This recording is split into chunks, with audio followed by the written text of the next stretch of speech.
Speaking of easing into it, Leaf fans thought and really wrapped their heads around the last few weeks that it was just going to be the Leafs and Tampa Bay. And that was coming off a huge win where they won 6-2 about 2.5 weeks ago in Tampa.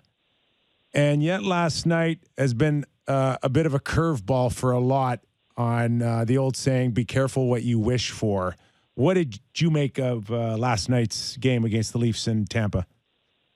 Well, I think it's motivation, right? So as much as you laid out exactly what the path was for Toronto, I think the path was different for Tampa. Tampa's still invested because, truth be told, if you listen to John Cooper over the last 2 weeks about how his Tampa Bay Lightning team has played, it's not exactly been great.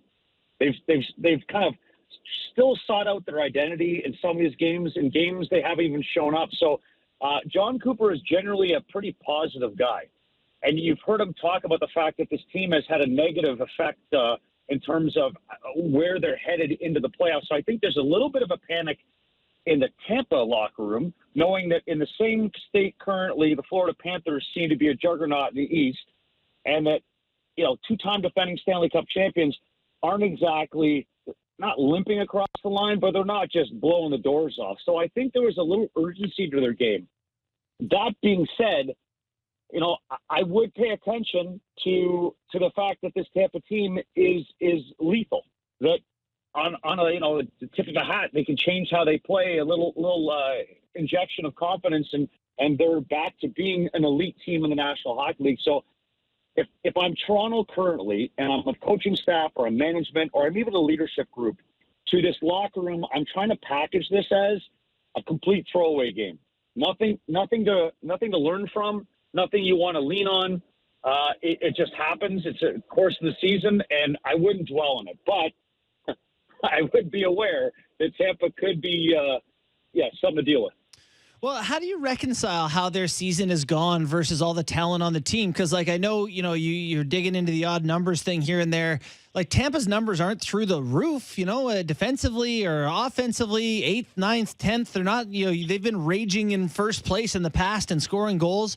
What do you make of their step back? And, does it mean anything in light of them still having all of the talent that has won them Stanley Cups? It's funny how you have to gauge the East right now. So, and I would say that I think some of this is a product of the conference, that you have an incredibly competitive group. I mean, I keep going back to the fact that there are 8 teams in the East that honestly, at stages of the season, believed they had a decent shot to make the Stanley Cup Finals and maybe win it. And now you're going to have at least 3 teams stepping out of the Eastern Conference playoffs in the first round feeling like, good God, that was the greatest chance, one of the best chances we had at doing something, and this is our fate. So I would say there's a partial amount of hangover. I mean, let's be honest, the team in Tampa has played an exorbitant amount of games. And in an unfamiliar schedule, right? You're playing in the summer, you're playing extended, you're playing at times that are not normal, and NHL players are creatures of habit. So now you're into the third season. You're supposed to be getting yourself along the way again as a potential favorite to win the Stanley Cup for a third consecutive time. You're going to make history in some capacity. It hasn't been done in a very long time. And now you're up against the Floridas, the Carolinas, I mean, even the Pittsburghs and the New York Rangers that are really good teams.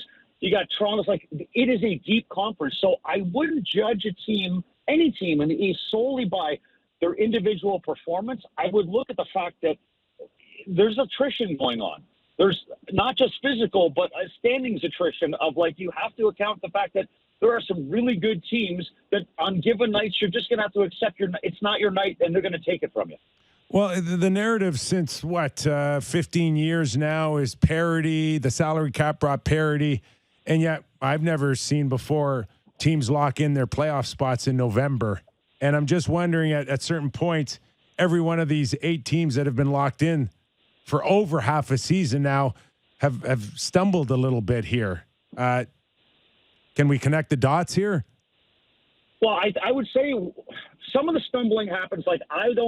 I'll look at a Boston team. I don't truly believe Boston is a team that's made for progressing on in the playoffs. I would look at other teams and say, hey, listen, I think it's mental exhaustion. And